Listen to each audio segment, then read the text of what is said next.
आखिरी कॉल गोवा का बीच हाउस रात के 11 बजे थे। बारिश थम चुकी थी, लेकिन हवा में समुद्र की गंध और नम ठंड घुली थी।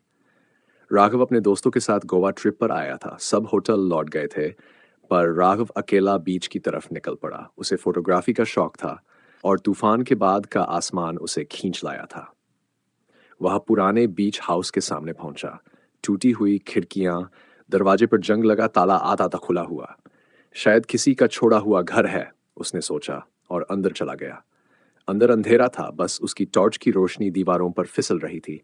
कमरे की दीवारों पर पुरानी तस्वीरें थीं, एक परिवार की जिनके चेहरे धुंधले और समय के साथ मिट चुके थे। एक फोटो पर राघव की टॉर्च ठिठक गई।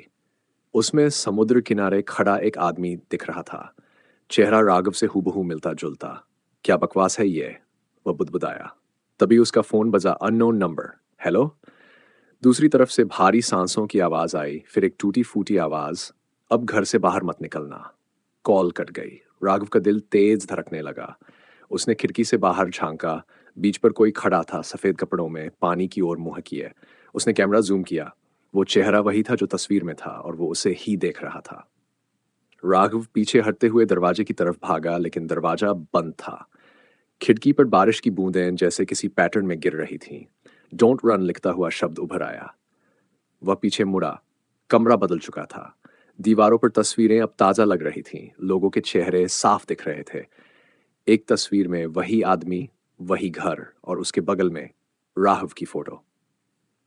अचानक किसी ने पीछे से उसके कंधे पर हाथ रखा। वह पलटा। वही आदमी सामने था, समुद्र की नमी से भीगा हुआ। मैंने कहा था, बाहर मत निकलना, उसने फुसफुसाया। राव ने टॉर्च फेंकी और दरवाजे की तरफ भागा। दरवाजा खुला। बाहर वही बीच, वही लहरें। वह दौड़ता गया, पर जितना आगे बढ़ा उतना ही घर करीब आता गया। बारिश फिर शुरू हो चुकी थी। आखिरी बार उसने पीछे देखा। घर की खिड़की में वो खुद खड़ा था और बाहर कोई दूसरा राघव भाग रहा था। अगली सुबह पुलिस को बीच पर कैमरा मिला। उसमें आखिरी तस्वीर थी राघव का चेहरा, लेकिन आंखें पूरी तरह सफेद, और पीछे लिखा था, वो जो कैमरा लेकर आता है कभी लौटता नहीं।